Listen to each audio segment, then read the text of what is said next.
Hello, everyone, and welcome to Everyday English. The show for kids learning English. I'm Sarah. And I'm Alex. We are so happy you are listening today. We have a very exciting topic today, Alex. Oh, I know. It's one of my favorite things to talk about.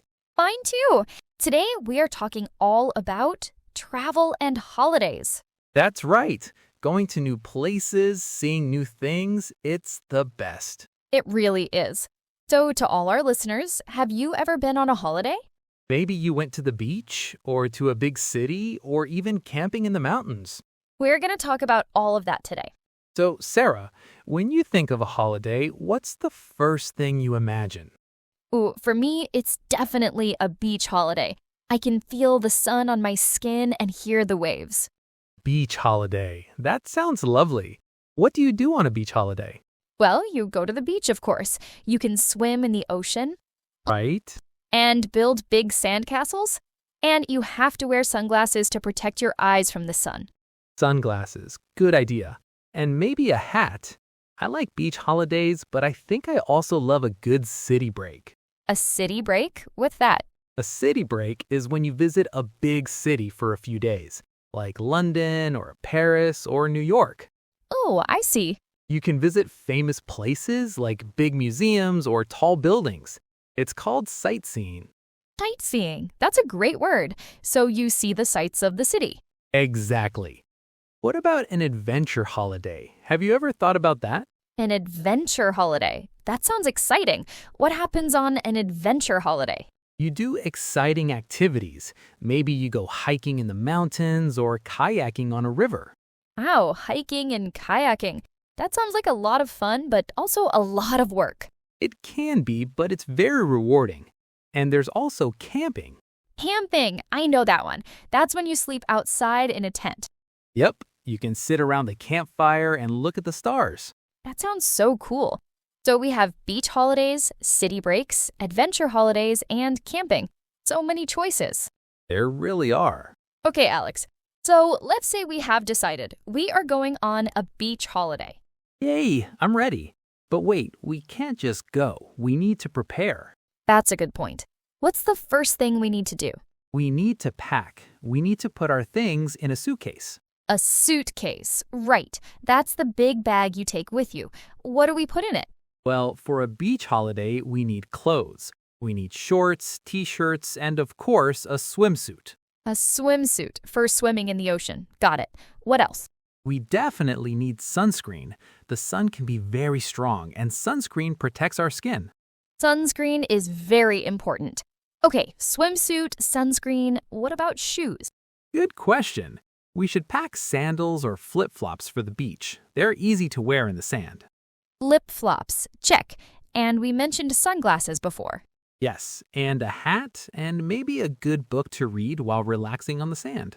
Ooh, I love that idea. Okay, our suitcase is packed. Are we ready now? Almost. There are two very, very important things we need. What are they? We need our ticket and our passport. Oh, of course. The ticket is what lets you get on the airplane or train, and the passport is a little book that says who you are. You need it to travel to other countries. Right, so suitcase, ticket, and passport.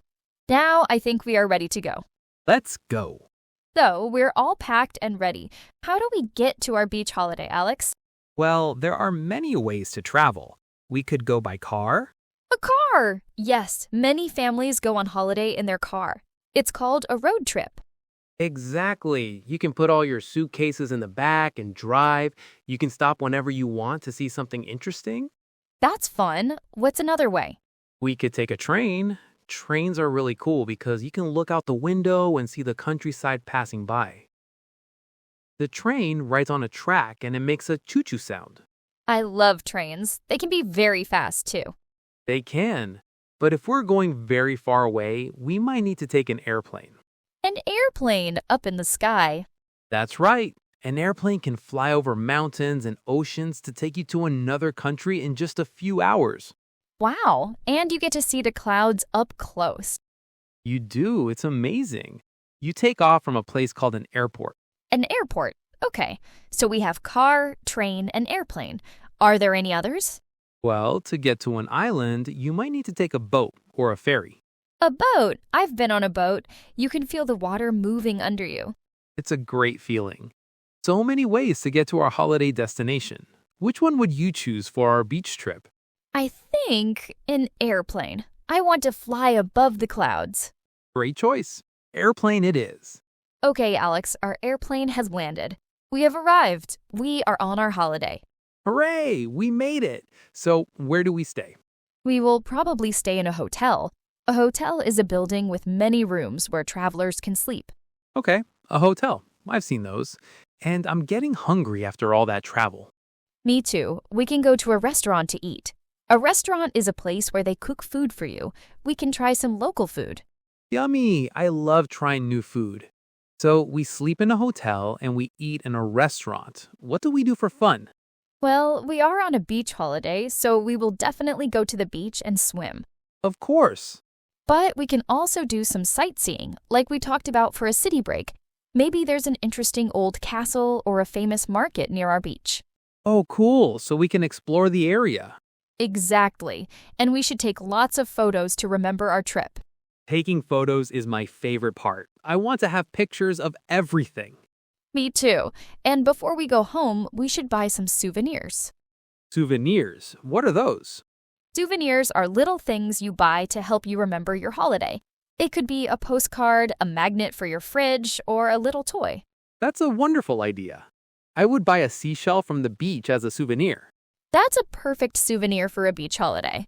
Wow, Sarah, this has been so much fun planning our imaginary holiday. It has, and we've learned so many new English words today.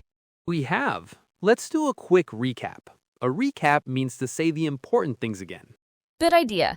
We talked about different types of holidays, like a beach holiday and a city break.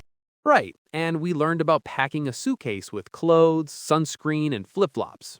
Don't forget the two most important things, a ticket and a passport. Never. We also talked about ways to travel by car, train, airplane, or boat. And when we get there, we can stay in a hotel, eat at a restaurant. Do some sightseeing, take photos, and buy souvenirs. You got it. That's a lot of new vocabulary. It is. To all our amazing listeners, we hope you enjoyed our trip. Maybe you can tell your family or friends about your dream holiday using some of these new words. That's a great idea. Where would you go? What would you do? That's all the time we have for today on Everyday English. Join us next time for another fun episode. Until then, goodbye. Bye, everyone.